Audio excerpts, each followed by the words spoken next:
So it still takes the expertise Yep. to tune the systems, watch the systems, respond, and then a broader expertise to follow that incident response plan and involve the right people along the way.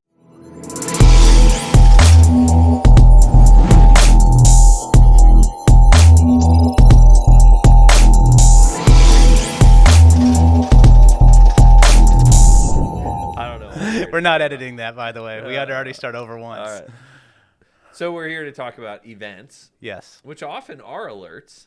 They can be alerts. They can create alerts. Correct. Yeah. So, and incidents and specifically how they relate to security. But you've dealt with events for a long time. I dealt with IT side of it. I dealt with events that were IT related. So events and incidents are two different things. An event is something that could become an incident, and an incident is something that's actively happening that at least in the IT world, will either bring your systems down or hugely impact your ability to do business.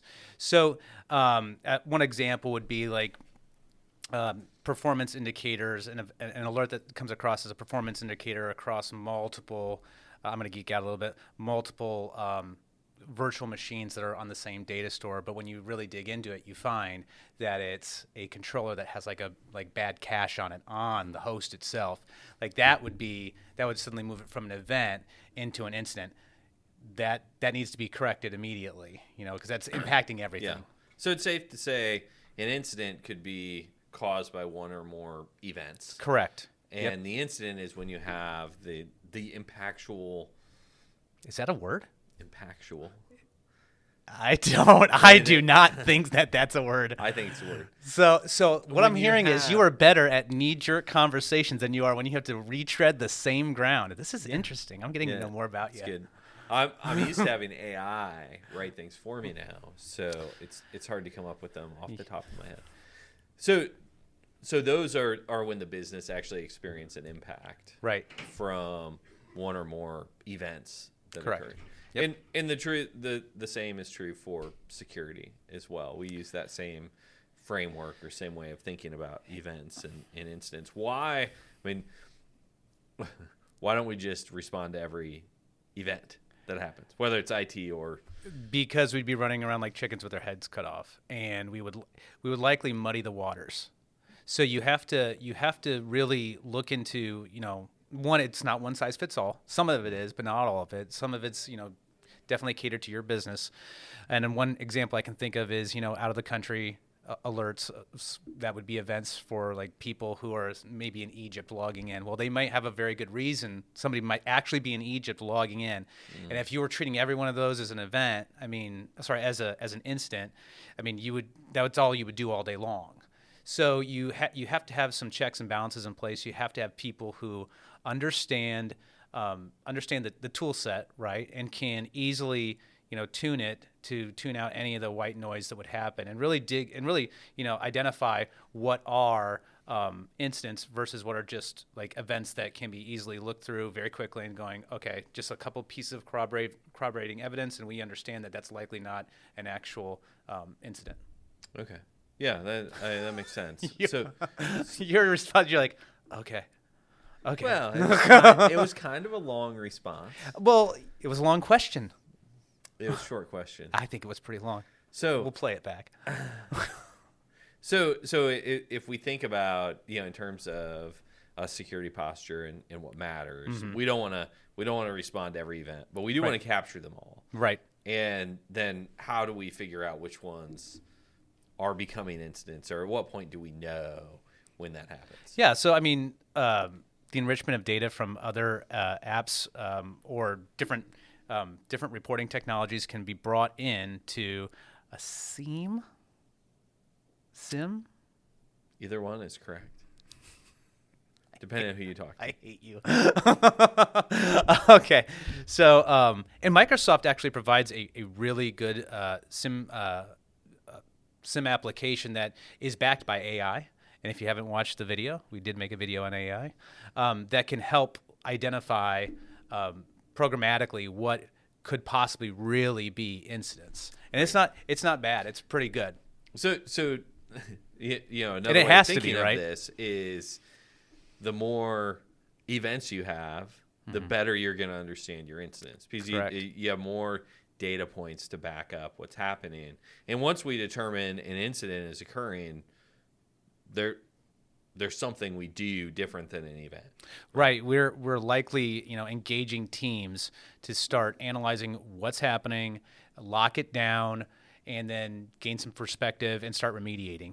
Okay. And that's done through a process. Yes, that's done through a process and procedure. I just can't remember the name of it. Incident response plan. Thank you. You're I honestly couldn't remember it. Let's just keep going. So as we look at the way IT departments deal with incidents, we see a lot of variation, a lot of inconsistency across the board. We see people that, spend way too much time on the events that are happening, not enough time on incidents. We see people that turn every event into an incident and are, like you said, you're running around. We see people with emergency after emergency. We see people who think they're covered to get them back up by their insurance provider, but that's not what their insurance provider is there to do with their forensics teams. Like, it's just, misplaced understanding of what's really happening and what you purchased. Like, so it's across the board. It's different. And really the way we do it here is we have a combined team of administrators and IT administrators and security analysts. One set is really working towards figuring out where something's happening and containing it. The other side's figuring out how to maintain, like, keep you running as a business, or if you are down, bringing you back up as fast as possible so you can ship whatever widget you need out of your shipping department, right? Like getting your trucks moving. Right. So that's the way that we found is the best solution to this problem, and it's always evolving. It's always evolving. So yeah, that makes a lot of sense. What do you see when you work with a new company that maybe has some of the tools in place, but is spending a lot of time chasing events, or has a lot of events, but not a good incident response plan? What does that lead to? It's straining of resources. I mean, I don't think when leadership really sits down, they understand what having a cybersecurity team or having some cybersecurity awareness really looks like day to day. I mean, you have to staff to have people kind of aware about what's going on 24/7, 365. We don't see a lot of these incidents happen while everybody's awake, right? And while people are able to jump on it immediately.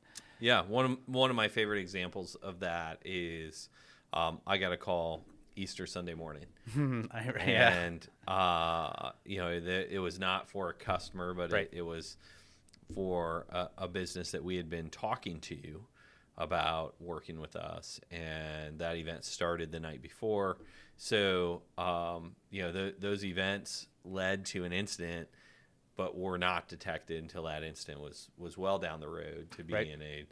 a really having a big impact on the business. And this customer had a firewall, this prospect had a firewall. They had some applications that were security minded. They had alerts. They actually had an MSSP in place that that only I'd forgotten that part. Only alerted, but didn't take any action. Right. And I think that's one of the things that I tell people when talking to them about this is you have all the tools, you can monitor everything. It's like a security system in your home. Mm-hmm. You got to have it all there, but if you don't ever arm it when you leave, you're never going to know when somebody breaks in until you get back. And you could look back and say, oh man, somebody opened my door while I was gone, and see that event, but you don't know, or you can't take action that actually could prevent the impact of those. And at one point in time, we operated out of that paradigm too. It was a while ago, but we had like the separate cyber solution